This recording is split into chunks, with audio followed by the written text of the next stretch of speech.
This is Chasing News with Bill Spadea. A deadly fire, trees and houses. A storm that we expect, just a little rain here and there, and they're now trapped from getting into their house. What's next for the local communities devastated by major storms? Hear why Rudy Giuliani and others are slamming Mayor Bill de Blasio after disturbing images showing strange attacks on the NYPD. Law enforcement officials that are doing their job should not be attacked on the streets. Claims of racial profiling at a local brewery as a man tries to propose to his girlfriend. Hear how the brewery's responding. Plus, the Senate overwhelmingly passes the 9/11 Victims Compensation Fund. Find out what it means and where the bill heads next. Then, hear how Billy Joel granted the wish of a lifetime to one teenager, and we think the Piano Man might be out of a job. I'm Garland Nixon in for Bill Spadea, and this is Chasing News. They mark the beginning of the end of our heatwave nightmare, but Monday's brutal storms created a whole new problem that will haunt us for days to come. New Jersey was hit especially hard, trees down, a deadly fire, and at one point more than 360,000 homes left without electricity. Our Monica Guy starts our coverage in Monmouth County, where thousands are still in the dark. Powell Police Chief Andrew Kudrick took to Facebook Tuesday afternoon to update residents on the cleanup.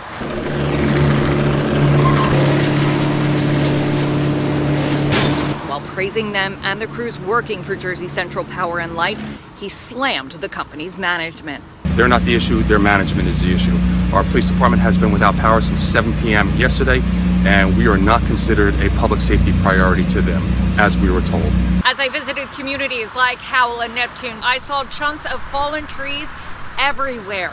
And in Neptune, the storm is even being blamed for playing a role in a fatal fire. She looked out the window and the house was in blazes, so we ran outside and we called 911. It was just before midnight Monday that neighbors say a candle ignited the blaze. Naisha Hall watched as firefighters struggled to reach the scene on the 1800 block of McBride Avenue. They didn't know what street to go down, so they were coming down here, but they couldn't get on Stratford because it's blocked off because of the wires and stuff. So the fire department was trying to get around and everything, and eventually they got to them. But it's really bad. It's horrible. Both parents made it out of the fire, but their 17-year-old son was trapped. Investigators say the boy's parents tried to save him but were blocked by the flames. The intensity of the fire also prevented firefighters from being able to go inside the house. The teen's remains were later found in his bedroom. Marco Monroy lives around the corner. Part of a large tree crashed into his house, and yet he says he's lucky. Fell right on this side, so we got really lucky. Can't say for the people down there because I heard a 16-year-old died in that house from the fire. So my condolences go to his family. The house did have a working fire alarm. The Monmouth County Prosecutor's Office says investigators are still looking for what started the fire. For Chasing News, I'm Monica Guy. Thanks, Monica. In New York, a lot of damage in Brooklyn and Queens. Our Nate Rogers was there as residents and crews were in major cleanup mode. Garland, some areas in Brooklyn saw several feet of standing water flooding streets, businesses, and basements. Late Tuesday afternoon, cleanup crews were still overloaded with calls for water removal. Israel Hession worked more than 15 hours pumping water from first-floor units and cleaning carpet. Basically, we do extraction.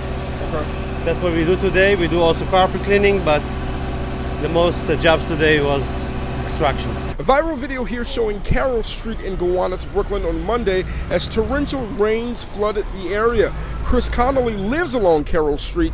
He captured these photos and explains how his neighbors' cars were nearly submerged around 8 Monday night. There was enough water that it was like floating the cars up. Wow. So when people were driving through in the street, it would create waves coming through to the building over here. Con Ed says overnight storms brought an additional 13,000 outages to Queens and Brooklyn residents. Con Ed crews worked throughout the day repairing damaged wires. A majority of power outages were expected to be restored by late Tuesday evening. It was scary. It happened really fast. I mean, it was 20, 30 minutes and the water was coming up that quickly. Really dangerous knowing it's backing up sewage. It's, creates an electric risk and all that type of problem. And finally, Garland, as far as deaths or significant injuries from the heat wave or last night's storm, we haven't heard of any just yet. In New York, I'm Nate Rogers for Chasing News. Thanks, Nate.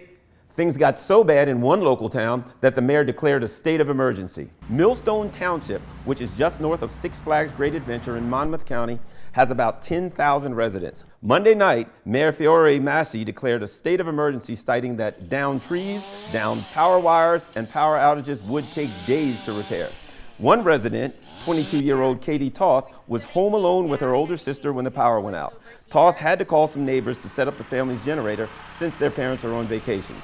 But it wasn't as easy as you'd think. The two of us don't know how to start our generator up, so we had neighbor after neighbor coming over to help us out with setting that up, checking in that we're okay.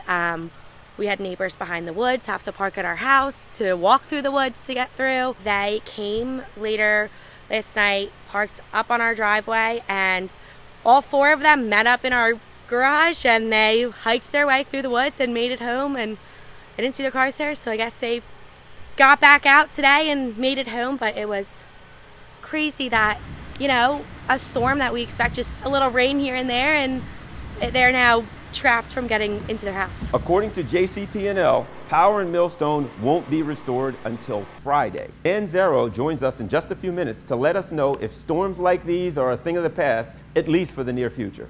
Now let's bring in tonight's A-plus panel, Jeanette Hoffman, Republican strategist. Hi, Jeanette. Hi, Garland. And Bill Caruso, Democratic strategist. Welcome back, Bill. Hey, Garland.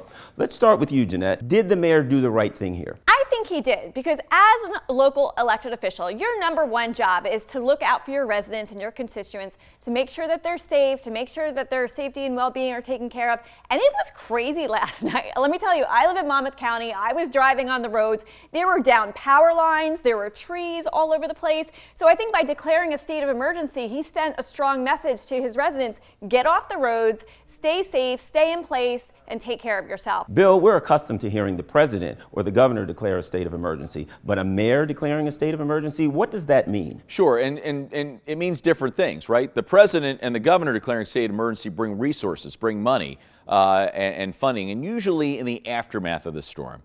But the mayor, the inherent police powers of the mayor in the town, they're the first front lines of emergency resources in the middle of the storm. A lot of times when there's no one else, the state isn't even aware of the damage yet. The counties are overwhelmed.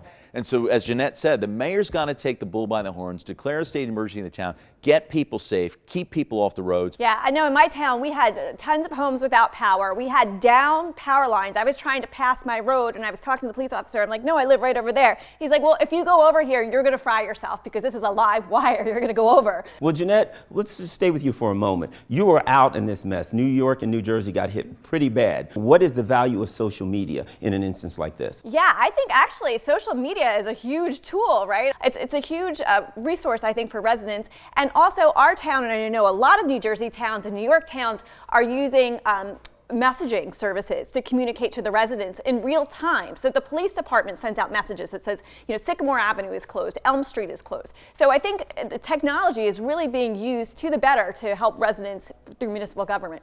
Thanks a lot, guys. We'll leave it at that. An apology from a local brewery tonight after a woman claims that she and her boyfriend were racially profiled while he was trying to propose. In a Facebook post, the girlfriend, Dr. Marie Cleone, says she, her boyfriend, and some friends were visiting the Angry Orchard Brewery in Walden in Orange County on Sunday.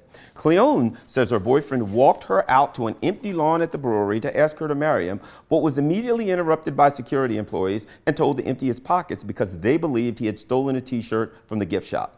Cleone says her boyfriend complied, but was careful not to expose the engagement ring while emptying his pockets. She said after her friends explained no one stole a shirt, they asked security to review security cameras, but were denied. She also says the employees then got aggressive and threatened to call the police, claiming patrons and the security guards saw her now fiancé steal the shirt, which reportedly was never found. Angry Orchard reacted with this statement. As soon as we learned about the incident, We launched an investigation into what happened and got in touch directly with the guest involved to express our sincerest apology and offer to make it right. We recognize that we badly mishandled this situation and our team's response was inexcusable. Now here's a look at the headlines we're chasing tonight. Former Major League pitcher Dwight "Doc" Gooden has been arrested in New Jersey for the second time in 6 weeks. Newark police officers say they pulled over the former Mets and Yankees legend Monday night when they saw him driving his car the wrong way down a one-way street. The 54-year-old now charged with driving while intoxicated. In early June, Holmdel police arrested Gooden for cocaine possession and driving under the influence. Gooden was a breakout star with the Mets in 1984 when he went 17-9 with a 2.60 ERA and 276 strikeouts. 2 Louisiana police officers were fired Monday over a recent social media post that appeared to call for the Congresswoman Alexandria Ocasio-Cortez to be shot. Gretna Police Chief Arthur Lawson said his department terminated Officer Charlie Rispoli for posting the anti-AOC message on Facebook and Officer Angelo Varisco for liking the post. Rispoli's post said, quote, "This vile idiot needs a round, and I don't mean the kind she used to serve." As you may recall, AOC spent some time as a bartender. The chief said that both men cooperated with the investigation and that the post has been taken down. Brexit hardliner Boris Johnson is set to become the next British Prime Minister, Johnson winning the UK's Conservative Party leadership vote on Tuesday. The 55-year-old politician overwhelmingly defeated his rival Jeremy Hunt. Johnson has promised to lead Britain out of the European Union with or without a deal on October 31st. He takes office formally on Wednesday afternoon. And what a moment for a blind teenager, as Billy Joel invites him to perform right after soundcheck at Madison Square Garden. Page 6 reports that 14-year-old Logan Rimmen of Brooklyn was due to meet the Piano Man before a show at the Garden. But when Joel heard about the kid's talents, he asked him to play on stage.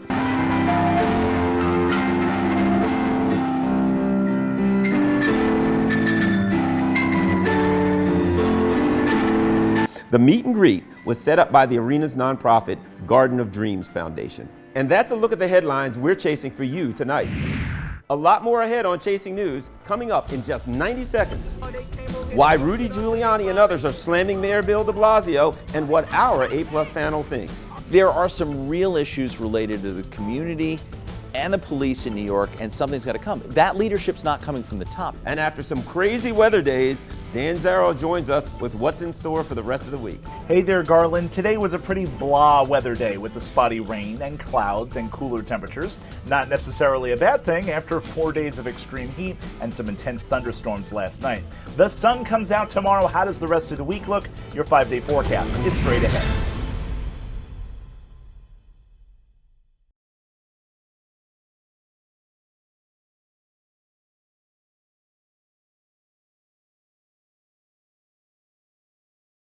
You're watching Chasing News with Bill Spadea. Welcome back. I'm Garland Nixon in for Bill Spadea.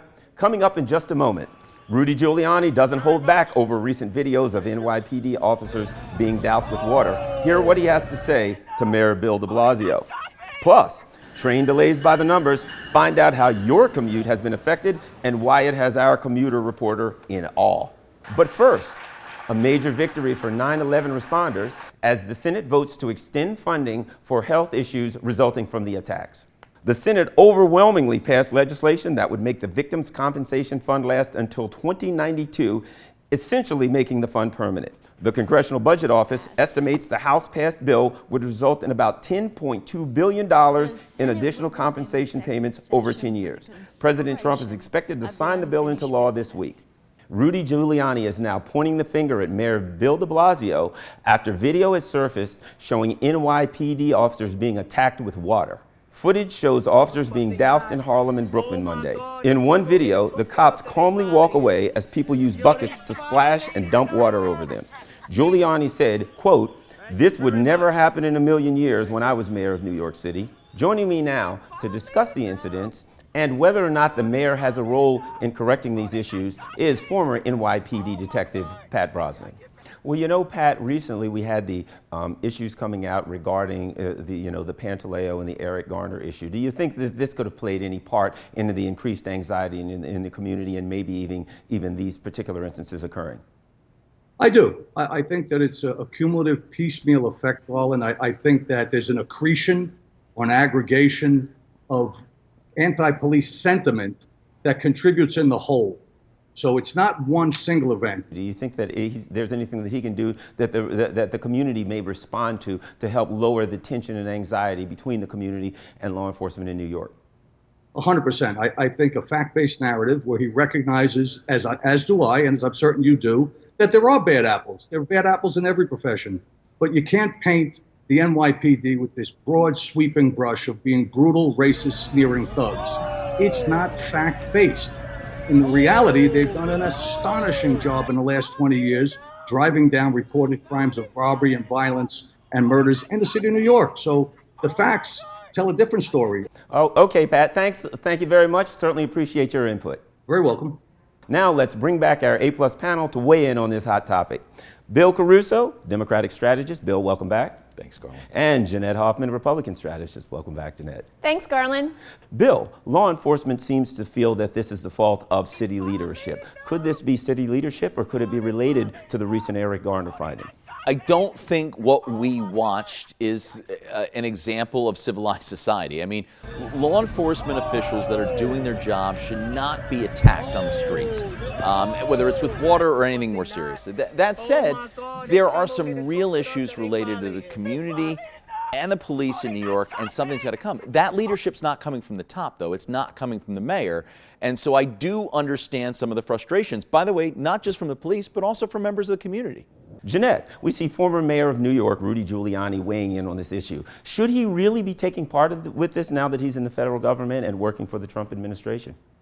I think Rudy Giuliani absolutely should have a say in this. He is someone who loves New York and is someone who played a big role in leadership in the law enforcement arena. But look, leadership comes from the top, Garland, as Bill said, and Bill de Blasio does not have the back of law enforcement in New York City, and every New Yorker should be outraged because our streets are not safe when law enforcement is not supported. And fact of the matter is, you know, the liquid that was splashed on these policemen and women, it could have been gasoline, it could have been bleach, it could have been dangerous substances. It's really scary, and it's horrifying to watch these videos. Bill de Blasio better get accustomed to being in the hot seat since he's running for president, and I don't think this issue is going away. Thanks, Jeanette. Thanks, Bill. When it comes to train delays, we've all been there. But a new report confirms that the state of commuting by rail in New York and New Jersey might be worse than we think. In tonight's Commuter Check, Jane Burnett digs into the data and gets some interesting commuter reaction. Jane. The new findings were shared during a meeting Monday run by the Gateway Program Development Corporation, an organization working with New York, New Jersey, and Amtrak to improve rail service in and out of New York. Those findings show that between 2014 and 2018, there have been 85 major incident days due to issues with the Hudson Tunnel or Portal Bridge in the Northeast Corridor. These are days where NJ Transit or Amtrak delays last for 5 or more hours. What does that mean to a commuter? 2,000 hours in lost time or productivity. The chair of the Gateway program says these delays aren't acceptable and commuters have a right to be frustrated. I hit New Jersey's Newark Penn Station, where frustration wasn't hard to find. It's actually pretty believable. Just a few weekends ago, I was in New York, and there was the power outage near Penn Station. All the trains and subways were down. I had to Uber home for $100. It's kind of ridiculous. People really have places to go, and when the train derails us, not only does it hold back time, but some people really just don't have that many opportunities in life, and sometimes missing those opportunities because of train delays, it hinders us. Luckily, local commuters have figured out a way to keep themselves busy when there's a big delay. I got coffee in my thermos and my Kindle. I got movies on my Kindle. So who knows when you're gonna get stuck, how long. When on the train and there's a delay, I normally make sure I have my music on handy so it can distract me, make time move faster. And that's basically what I do to prepare. A spokesperson for the Gateway program tells me the data proves the organization has to continue to push for federal grant money and backing from the U.S. Department of Transportation in order to improve the rail infrastructure. Don't forget to tweet me at Chase the Commute to share your stories of the latest rides on the rails and the roads in New York and New Jersey. I'm Jane Burnett for Chasing News. Thanks, Jane. Now let's bring in meteorologist Dan Zero. Dan, we've had some pretty severe weather over the past 48 hours. Will it be clearing up anytime soon? Garland, it was no surprise that our extreme heat wave ended with thunderstorms, but the intensity and destruction of those storms were really quite incredible. Wind gusts to 76 miles an hour, over 3 inches of rain in spots, ping pong ball sized hail. I'm happy to say that the forecast for the rest of the week is much quieter and much more pleasant. Dare I say, we deserve it. We still have some rain working through the area overnight. It's going to become more scattered, more broken apart. And I'm thinking final raindrops are going to fall here in the tri-state area around 8 or 9 o'clock tomorrow morning. Then the sky will clear and we'll see at least partial sunshine into tomorrow afternoon. I think we'll still have some clouds around. 66 in the morning, 81 for a high, below normal for late July. Humidity is going to be nice and low, so it's going to turn into a pretty nice day. Nice evening as well as we fall to about 76 degrees at 8 o'clock. And you are going to love the forecast through the end of the week. We finally get some seasonable, near normal summertime weather. So Thursday looking excellent. 85 degrees with mostly sunny skies, 87 on Friday. A few clouds will creep in this weekend, and it gets a little warmer. We may flirt with 90 degrees for either Saturday or Sunday, but humidity levels will remain manageable, and we do look mostly dry. In fact, we might remain mostly rain-free all the way through the end of July. I'm meteorologist Dan Zero. Thanks, Dan. Coming up after the break, you'll hear from a local soccer team owner who has a strong opinion on the women's national team getting equal pay. There's not an infrastructure in place here in the U.S. right now, supported by the USSF, where the professional women's league could succeed.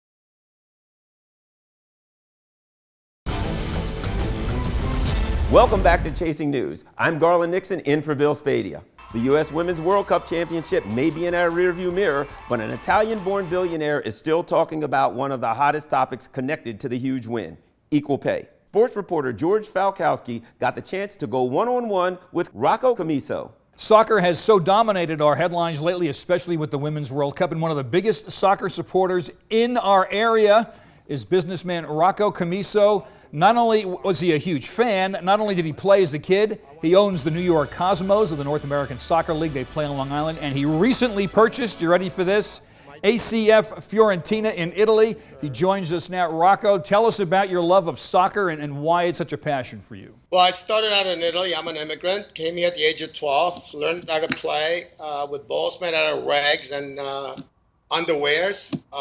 Soccer's meant so much because if it wasn't for soccer, probably I would not have gotten the scholarships that I received to get to Columbia. And my love for the game continued by coaching kids, girls and boys for 15 years. And I've been a huge supporter of Columbia University soccer program over the last 50 years. We know you've had a little bit of a head-butting with is, of course, the U.S. Soccer Federation. And they've been in the news, of course, because of the equitable pay issue for women's soccer. I know you have some fairly strong opinions on this. And as a businessman, how would you go about making women's soccer profitable to the point where they could afford equal pay and equitable exposure and everything else that they're demanding and in many cases deserve? Well, look, I mean, the problem here is that there's not an infrastructure in place here in the U.S. right now, supported by the USSF, where the professional women's league could succeed. We've done extremely well at the World Cup level, largely because, one, of Title IX, and two, it's produced phenomenal World Cup teams in relation to the other nations. At the professional level, we just have not succeeded in promoting the game the way it should be promoted.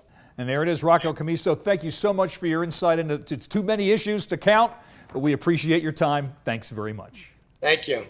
And that's all we have for tonight. You can follow me on Twitter at Garland Nixon. You can follow the show at Chasing News, and we'll see you right back here tomorrow night.